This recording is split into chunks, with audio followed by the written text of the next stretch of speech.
Ladies and gentlemen, the NATO summit was really a damn squib. They didn't offer anything more to Ukraine. Russia is not halting attack. It's continuing to push. In fact, Russia is using more lethal missiles in the war zone now than they did the last 1 month. And Biden's visit to Europe has had zero impact. All these developments indicate only one global headline, that the new world order is taking shape, one where America's role is seriously under question.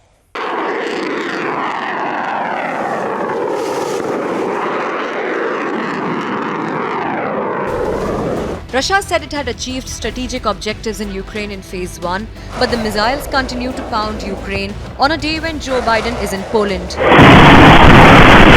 President Joe Biden entering right now. On your screens, that's the entering of President Joe Biden now entering the presidential palace. This is going to be the only important meeting as to see how exactly Poland can directly help Ukraine. We take Article 5 as a sacred commitment, not a throwaway, a sacred commitment that relates to every member of NATO.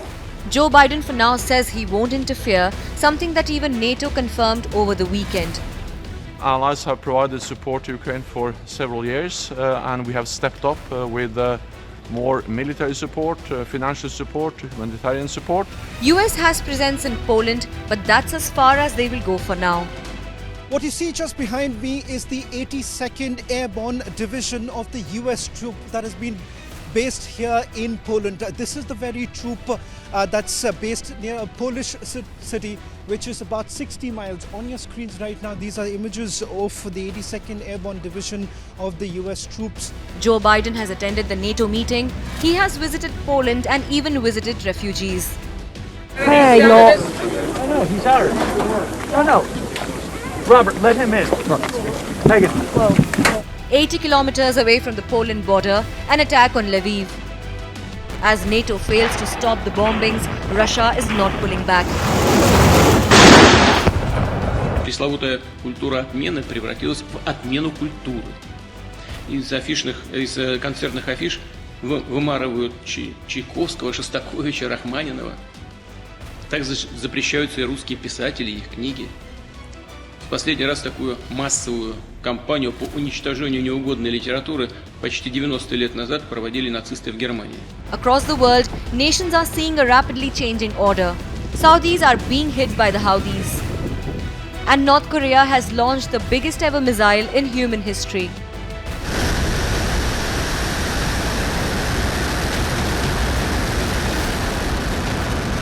As the war accelerates creation of new blocs, is it the end of the pro-American world order? Let's debate. And with me this evening, Dov Zakheim, former Undersecretary of Defense in the George W. Bush administration and senior advisor at the Center for Strategic and International Studies at Washington. I have with us also today Maxim Marteminov. He's managing editor of Holod Media. He's joining us live from Georgia. And we have with us Jitendra Ojha, geopolitical expert. And we have with us from London, John White. He's author and political commentator. And Daria Dugina, political analyst from Moscow. Victor Gao, strategic affairs expert from Beijing. And Syed Mohammad Marandi, who's professor at the University of Tehran. Thank you very much, ladies and gentlemen, for joining us. Now, every single day, Dov, you know, we get a feeling that besides big talk, the West is beginning to prepare for a changed world order. And every week, more and more people are actually, their stand is becoming either ambiguous or they are moving towards a greater sympathy for Russia. It's quite clear here, NATO is hapless and helpless out here. You know, the US President, UK Prime Minister, whole NATO brigade this week, Dov, they landed in Belgium for this extraordinary session. And this meeting actually served as the perfect blow to this illusion. They could do nothing. They could do nothing, Dov. So are we moving towards a new world order right now? America's role will come under question. Sorry. Well, a couple of things. First, I totally disagree with you on NATO and the United States. We're destroying the Russian economy. By the way, I am really shocked. It's the only way I can put it, that India which claims to be neutral and sympathetic, at least to the humanitarian crisis, is negotiating a deal with Russia for 12 Su-30 aircraft right now as we speak. I am absolutely shocked. Not only that, the Financial Times, which is not an American newspaper, has said that this is going to be a rupee for ruble deal. Now, come on. You're accusing NATO of being weak? What is India doing? That's number one. Number two, the sanctions have been hurting, and you say Russia's advancing? Russia isn't advancing at all. Not only that, the Ukrainians blew up a Russian ship. They're knocking out Russian tanks. They're knocking out Russian aircraft. I was speaking to a Russian yesterday who said, oh, we control the skies. What nonsense. They're shooting them down. They weren't even supposed to have an air force by now. So please, Arnab, we can disagree, but let's stick to the facts. Okay, I'll let Daria and others respond to you. I shall only respond to you very briefly to your unnecessary attack on India. I do not understand anymore, and it's becoming frustrating that any discussion regarding this war becomes a discussion on India. Well, I will say it one more time to you, Dove. India is going to take care of India. India is going to look after India's interests. And our economy is growing 3 times the pace or 4 times the pace of the American economy. More and more Americans are living under the poverty line. They are not able to make ends meet, right? And more Indians are rising economically. And please, this is not our war. Dove, you are the ones with the biolabs in Ukraine. You are the ones, Joe Biden's son was doing all kinds of business in Ukraine. You are vested in Ukraine. You are pushing Ukraine. You are encouraging Ukraine. And yesterday, your president went and said, listen, Zelensky, if you want to give up territory, it's your choice. Listen, Zelensky, if you want to break up your country and give a little bit of it to Russia, it's your choice. You have hung the Ukrainians out to dry, Dove, and how dare you question India all the time? You've hung them out to dry. Well, we've hardly hung them out to dry, considering we're providing them more arms. You're just saying go fight to the last Ukrainian. Over $2.5 billion of assistance. How much have you guys given? The whole world considers Mr. We've given humanitarian aid. It's your war. Aggressor. It's your war. We'd rather give them food than weapons. By giving them weapons, you are driving them further down into greater difficulty. Oh, really? You would rather have the Russians massacre every Ukrainian? I want Daria to come into this. All right. I've made my point. You've made yours. Yes. Thank you. This is very interesting discussion that we have tonight. It shows the two different approach for the destiny of countries, as we see it on the example of India, for example, when my American colleague was saying that India has no right to do something. This is the total, exactly the American way of thinking about the world. That some countries, that America thinks that this country can dictate its own rules to the other countries, to India, to Ukraine, to other countries, whenever they are, to Europe. But the thing is that this world order is in the past. Now there is a multipolar world where there are a lot of states. There is Indian bloc civilization, there's Russian civilization, there is European civilization, there is American civilization, which is also very interesting and very specific. And actually, there is no unipolar idea, unipolar world. The world had changed. And what America and United States and the United States government is doing now is trying to do the last battle for this unipolarity. And Mr. Arnab, I thank you for also quoting and mentioning the topic about the biolaboratories. US is not doing this biological epidemiological researches inside America, but it's putting everywhere in the world the points where there are the biolabs which are working on the BL4 level of the importance. So that means that these biolabs are working with quite epidemiological high threats. And the thing is that US is trying to stay in this world order of unipolarity and to dictate to the other states what to do. As they were trying to dictate to Russia. So Russia didn't agree with that, and we made our historical choice. United States tried to dictate how to behave to Ukraine, and it led to the disaster. It caused this catastrophe, and it starts to dictate to Europe how to behave. But this is not possible. The world is multipolar. Every country, every civilizational bloc has its own right for its own policy, and Russians and Americans doesn't have a right to dictate. We need to let the world be multipolar. This is my statement. This is my thoughts. I think, yeah, absolutely. I want to come to John. John, you know, maybe this is a post-colonial world that, and it's been too many years since the World War II, which the West is not beginning to get accustomed to, and especially given the economic advances of nations, the economic and military advances of nations over the last couple of decades, particularly. I think that what's happening here is that the aspiration of several large and significant countries to be powers in their own right and not part of any bloc is something which the West is not being able to tolerate. Why can it not tolerate that? Why so much intolerance at the thought that perhaps, and we are very inimical to China, and I think China's expansionism is a great danger to many countries, including India. But India, China, Russia, these are large countries. Yes. They have a long history, and I think the West must reconcile to the way several countries have grown in the last few decades. Well, indeed, yes. It's the extent to which they are resisting this reality that we are having the crises and chaos all around the world that we are currently living through. And this is indeed a major inflection point in human affairs. We are living in a multipolar world, as Dr. Dugna rightly says, in all but name. And this is the interregnum between the dying of the old world and the coming into being of the new world.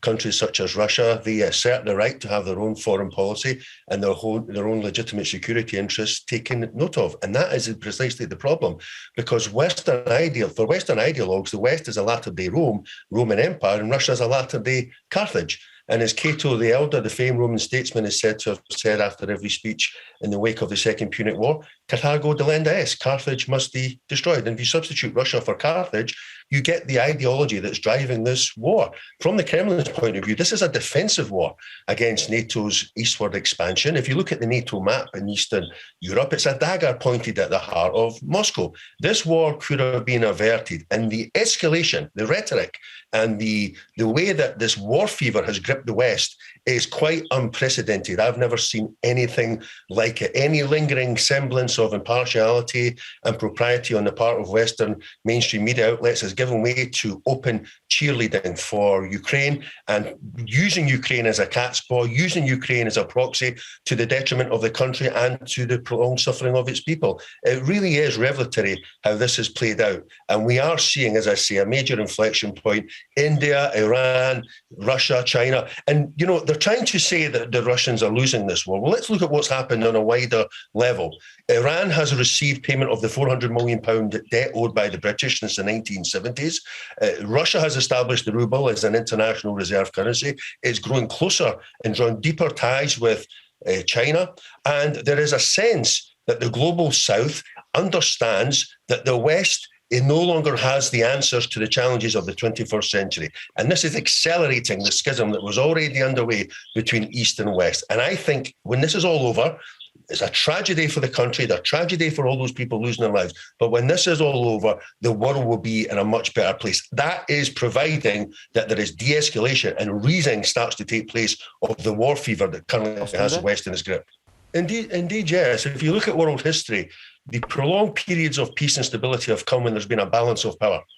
The Treaty of Westphalia in 1648, which brought an end to the 30 Years' War, brought in a prolonged period of peace amongst the major nations. There were still small regional conflicts. The Congress of Vienna, after the Napoleonic Wars in 1815, a prolonged period of peace between the major powers up until the First World War. The Versailles Treaty was obviously a Roman peace. That was not a peace treaty that was ever going to do anything other than plant the seeds for the Second World War. The UN Charter and the Cold War. We need a balance of power in our world, and we have to take morality out of politics. We have to understand that the problem that we've had in our world is not, as Western ideologues like to lecture us, the lack of democracy in some states. It's been a lack of democracy between states.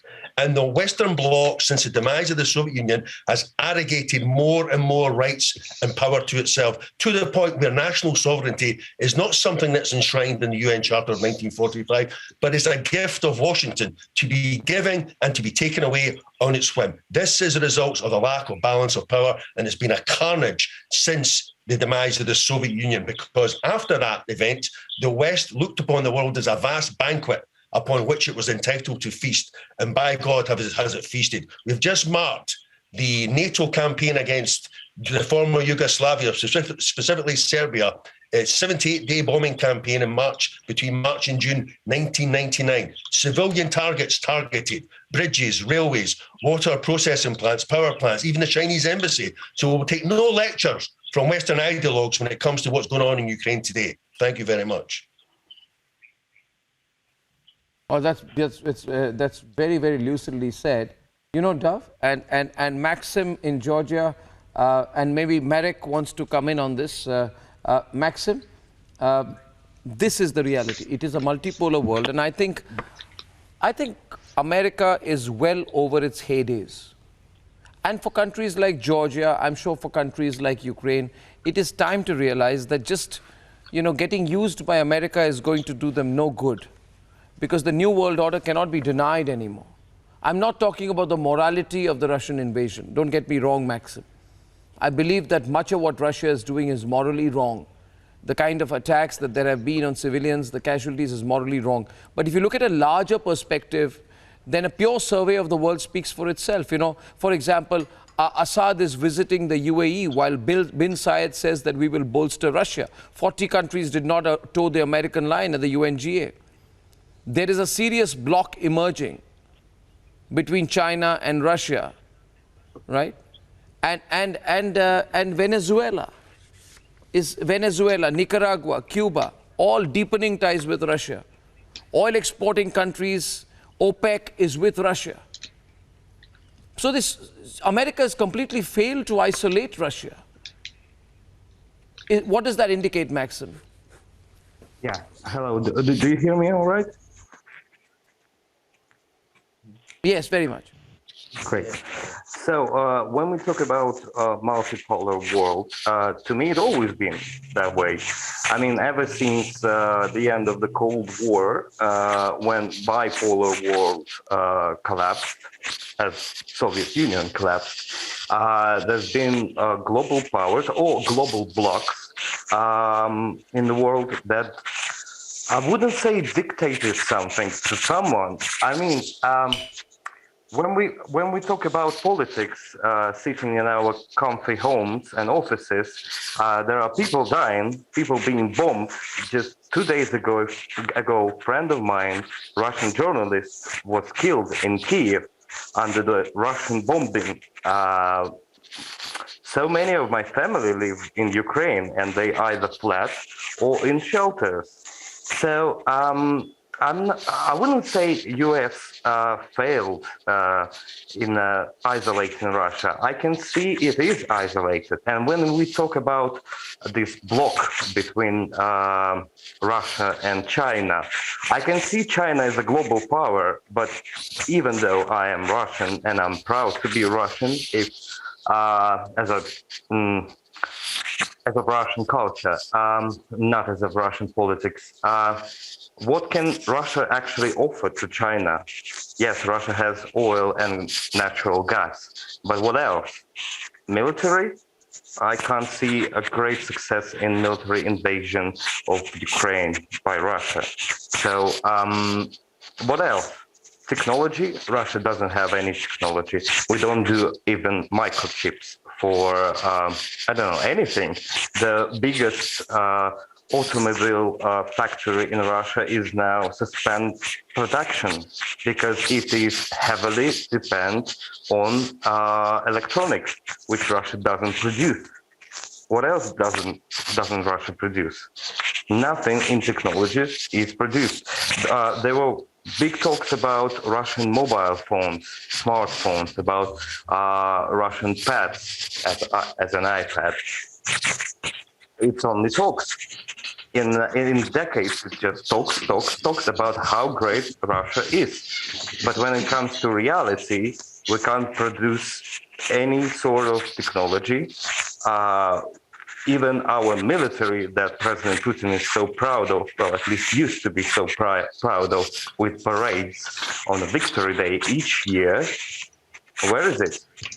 I'm actually, it's not that I'm ashamed of Russian military. I'm actually, it's just I can't really find a word to say what Russian army is when you see columns of tanks that are not of one kind, so they can't be repaired simultaneously. When you see these stretches of refuel vehicles being bombed by Ukrainians because the supply line is just awfully produced. I can't see Russia as a global power anymore. I think it's in the past. Your basic point is, Maxim, your basic point is that Russia is very technologically, economically weak, but that doesn't answer my question. The fact of the matter is, on the ground, there are more and more countries which are joining hands with Russia. I mean, that is a fact. I mean, either, let's be clear about it. It may not be because of Russia's strengths. It may equally be, Victor, because nobody is afraid of America anymore.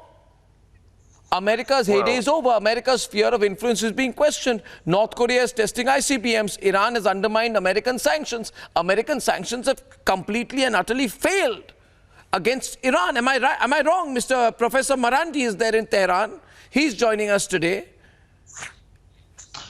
Yes, I agree completely. And I think we have to keep in mind a point that you mentioned earlier. I, too, am very much against war. When the United States wanted to invade Iraq, I participated in the anti-war rallies in London and in Birmingham, in England, even though I despise Saddam Hussein. But the problem was that the United States did not have the legitimate right to invade Saddam Hussein. So I don't like the war in Ukraine, but we have to keep in mind that the United States has been invading, and NATO countries, country after country, Iraq, Libya, what we're seeing, the genocide in Yemen, the continued occupation of huge parts of Syria. And then, yes, of course, the list goes on. And then on the other hand, when we look at Europe, after the Cold War, there was an opportunity for the whole of Europe to come together. What did the United States do? They lied to the Russians. They said that we won't expand eastwards, and they did. For what purpose? Russia wanted desperately to become a part of Europe. I would say pathetically so. I mean, it was just too much. But still, they tried to undermine Russia.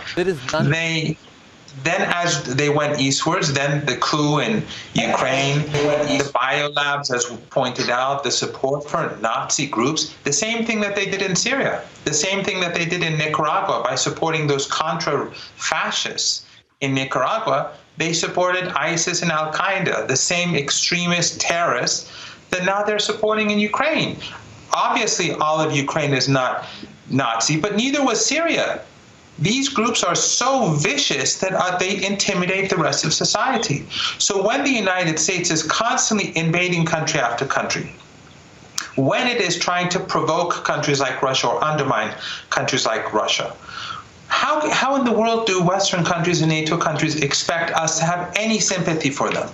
And then to get to the final point that you pointed out, when the United States and the Europeans cannot undermine Iran, they failed in their maxim. They targeted women and children with the most brutal sanctions possible. They failed. Look at Iran today. It is growing more powerful by the day, ironically, because of the conflict in Ukraine. Suddenly, everyone is turning to Iran. But they failed to undermine Iran. Do they think they're going to undermine Russia, which is far larger than Iran, which has a larger population than Iran? So the United States and the Europeans, their mentality is still the mentality of the past.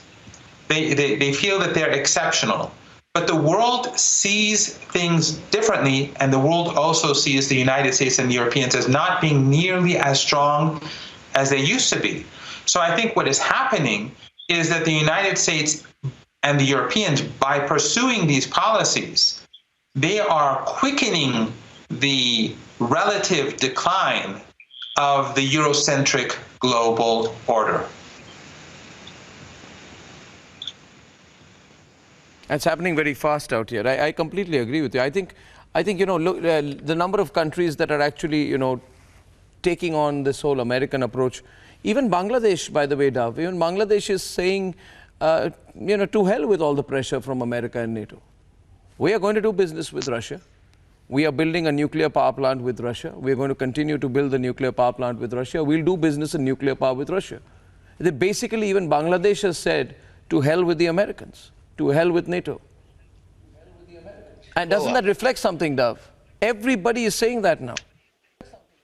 No, it's not everybody, Arnab, and you know it. Look at the vote in the General Assembly again. By the way, this nonsense that we pressured countries to join NATO. Countries ask to join NATO. They ask every time. And I don't know that Iran is getting that much stronger or that much better or that much more economically strong. And if you look at Russia, what's happened already? Stock market closes for a month. Ruble is worth what? 15% of what it was not all that long ago. The Russians are begging people to trade in rubles because they can't afford to do anything else. As you already heard, the biggest plant that produces cars in Russia can't do anything because it doesn't have, you know what? The American semiconductors or the European semiconductors. This nonsense. And the biological tests. I mean, what are you talking about here?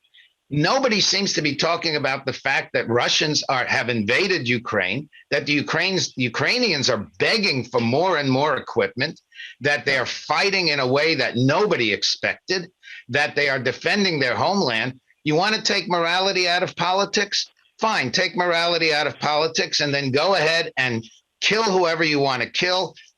Take over any country that you want. I understand that most countries want to protect their sovereignty, but evidently there are some people like in Moscow who think there's a big echo, Anand. You need to fix this. This is absolute nonsense. And I think that you it look looks at like Iraq, on this look at particular Syria, program, look I'm at pretty much Yemen, look at alone. Libya, look at the sanctions on Venezuela, look at the siege Professor on Marandi Cuba, knows the situation look in at Iran better, but let me just tell you this. Today, Dav, I'll tell you, you're very, very frustrated today, very frustrated. And to be honest, if I were in your shoes today, I'd be very frustrated too. I mean, look at how you... The sanctions have continued. The pressure on Russia continues. The Ukrainians are fighting back.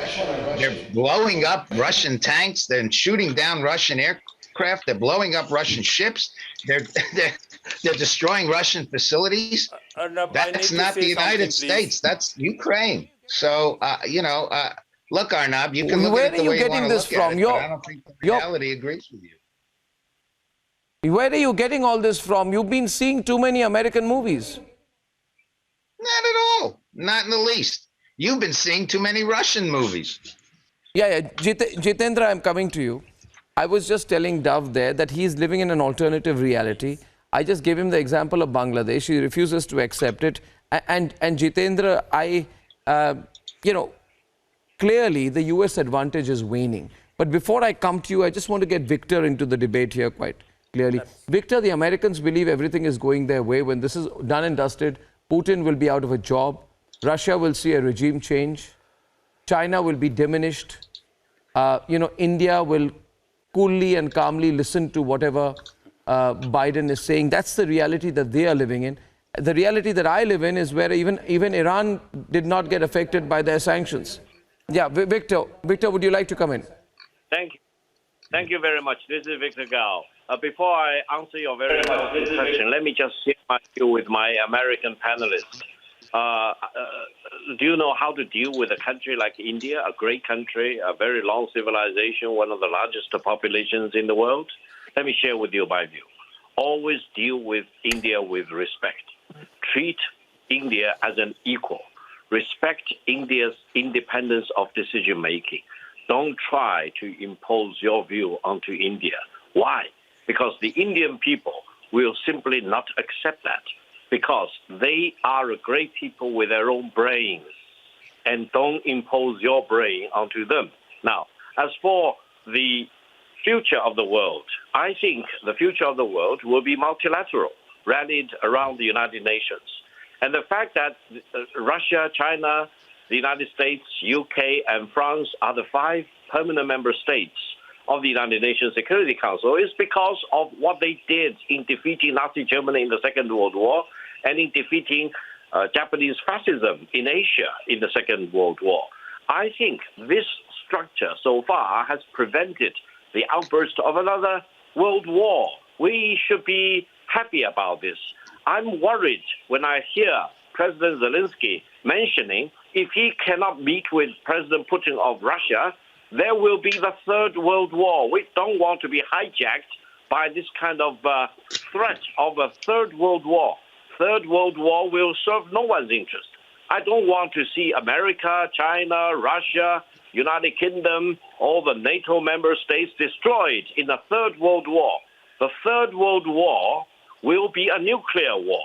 Mankind has never been as close to the brink of a nuclear war as we are now. So de-escalate, and de-escalate. The United States need to take the leadership role to de-escalate rather than pouring more fuel on the fire in Ukraine. This so-called sanctions, do the sanctions hurt the Russians? Of course they do. Do you think the sanctions will manhandle Russia down to the ground and force Russia to call uncle? No, never. If you indulge in the fantasy that the sanctions will force Russia to surrender, you completely misunderstand and underestimate the will and the resources of Russia. Russia will kick around, and Russia will be a very important party on the global scene. Allow me to emphasize, there will be no lasting peace in Europe by excluding Russia. There will be no lasting peace in the world by excluding Russia. And on top of that, to exclude Russian culture is a shame, because Tchaikovsky, Dostoevsky, all these guys, all these shining examples, they are not only examples of Russian civilization, they are shining examples of mankind civilization. Let's deal with Russia and the Russian people with respect. If anyone wants to humiliate Russia and humiliate the Russian people, they will do this at their own peril. And Russia will remain one of the 5 permanent member states of the United Nations Security Council. And this is a fact that the United States and all NATO member states need to acknowledge rather than completely disregard. And try to impose sanctions to force Russia to the ground will completely fail miserably. Jitendra. Look, Arnab, we are friends of America, and America's democracy we seriously admire. But what has happened over the last few decades, we see that Americans have been committing one after another strategic blunder, and they want their friends to pay. Look, Russia and Iran are our natural allies. We have to live in this region. But they have increasingly pushed these 2 countries in the orbit of China. After, I have always said on your channel, after disintegration of Soviet Union, there was absolutely no reason for the West to build the kind of pressure they have done on Russia. But right now, imagine what is going to happen. China is going to emerge as a really big behemoth and a big monster kind of power. It has already been troubling virtually everyone in Far East to this part of the world, right up to Africa, and they have gone up to South America. They have gone right up to the backyard of United States. But I don't know why United States is not able to see that. They want to scuttle us. They want to put us under pressure rather than empowering us. If they are genuinely our friends, they should realize that India's and America's interests are very, very critical. We both empower each other. But similarly, we share a relationship with Russia. At this point of time, there is no conflict of interest between Russia and United States. It's just a kind of somebody, a professor from Iran said, Jitendra, tell me, Jitendra, we all have this, Jitendra, we've had this illusion about America being our steadfast friend. I have no illusions. I'll say it clearly, the Chinese cannot be India's steadfast friends they have not been. unless they It's solve only the border after, dispute with us amicably. After 9/11 attacks, they have started treating us allow well. me complete. The Americans are not our friends. Tell me one example where in the context of India, tell me one instance when America has stood by India on a critical issue. One instance.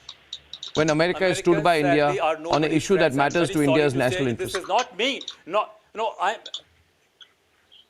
No, Arnab, I have interacted with heads of states and governments in many parts of the world, and they've all said that unfortunate thing is that we rely upon America, and they have always been very patronizing. They've always been and these things have been said by heads of the states and governments, Arnab, in my private capacity, that moment we utter a word, they think we are going against them. But if you are a friend of some country, you should empower that country. You should be empathetic to them. You should be receptive to their interests. Many members of American strategic community, they have been saying, not now, last 5 to 7 years, that American policymakers have to concede one thing, that India and Russia have a very special relationship. There's no conflict if India and US relationship increases or improves. And this has started only, Arnab, after 9/11.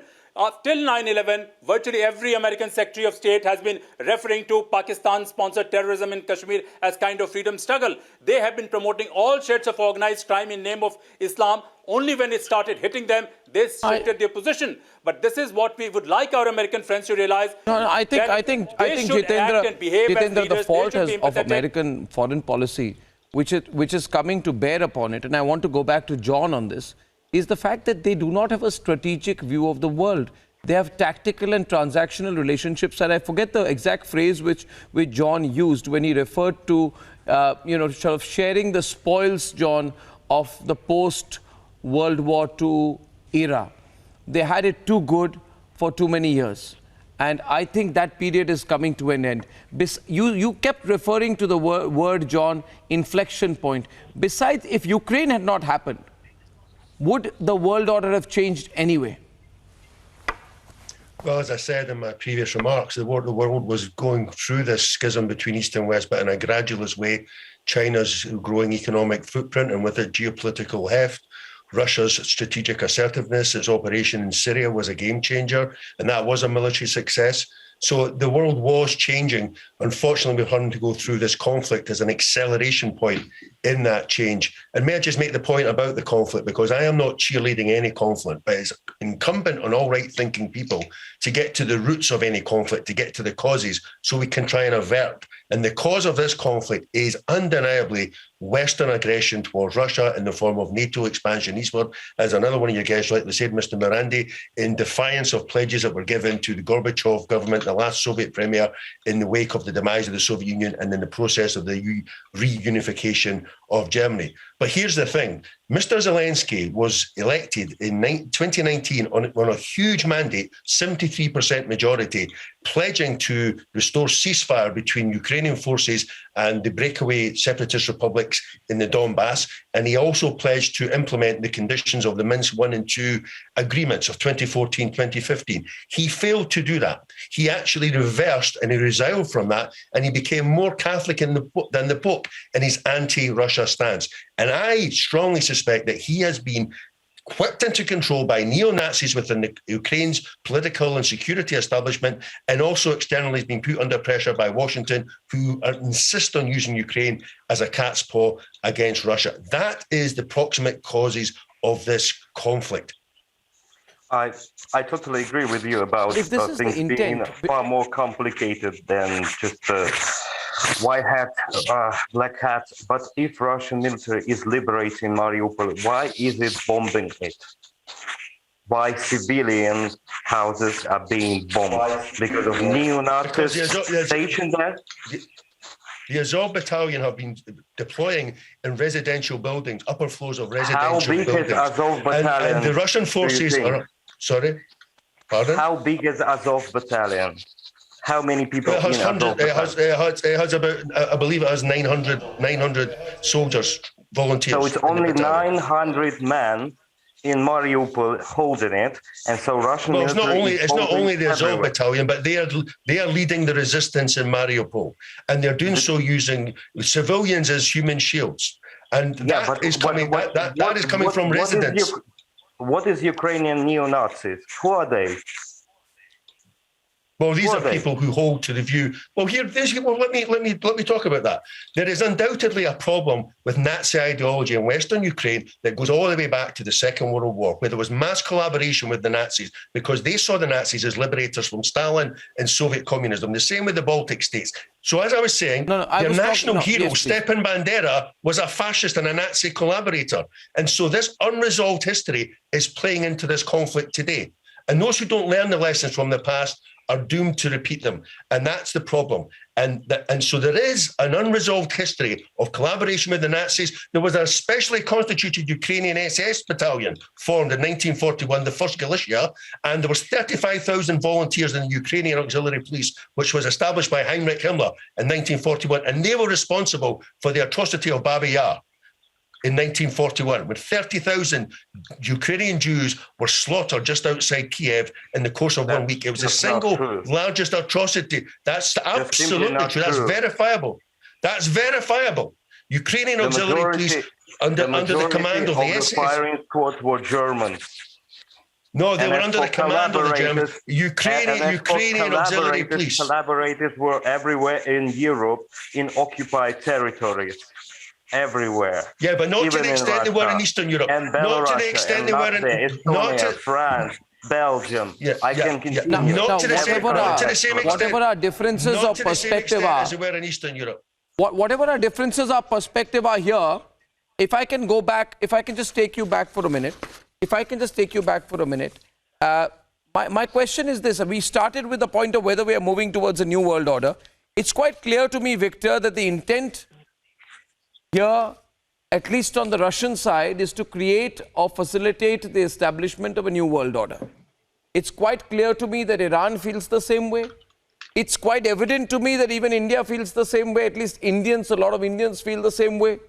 It is quite clear to me that the Chinese feel the same way. It's quite clear to me that a lot of people who are being referred to here as the global south feel the same way, that things need to change. In that case, since that is the intent of Putin, how far is this war now going to go in your view? Victor, that was to you. Question 2. Thank you. First of all, I think what China looks at is the international order centering around the United Nations with multilateral structures for the world. And every country will be an equal party in the world to be respected in its own capacity. China does not want to have a world order to be dictated by any single big country. No country in the world should pretend to be God and force others to be its disciples. And that will really be a very distorting and discerning world. And China does not want to be a part of that kind of world to be dictated by any single superpower. China wants to embrace multilateralism centering around the United Nations.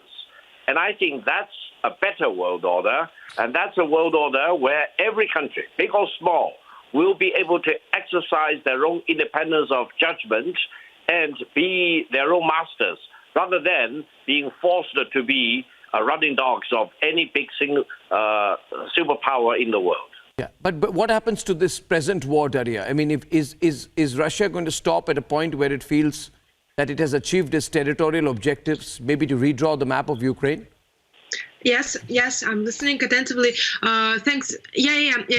The question where it will stop lies actually in the presidential, on the Russian presidential intention to stop it when the Ukraine will be denazified and demilitarized. So this is two aims of Russia, which is providing. Actually, my colleague, I don't know even can I call him colleague, who is in Georgia now, and maybe possibly soon he will leave and move to America, with which intentions he is more in accordance and with Russian point of view. I will just remind two things. That first of all, I invite you to visit the International Forum of Army 2020. Yes, I have, because I'm a Russian patriot. I love my country. So I think you are open to the debates and you are open to changing your positions. And for the operation, what is very important now to note is the recent declaration of the Russian Minister of Defense. So that's according to Mr. Representative for the Ministry of Defense, Mr. Konchenkov, the operation in Ukraine is carried out strictly according to the approved plan. So the absolute priority is to avoid unnecessary losses among civilians. So Russia is doing the high point hits as it was in the beginning.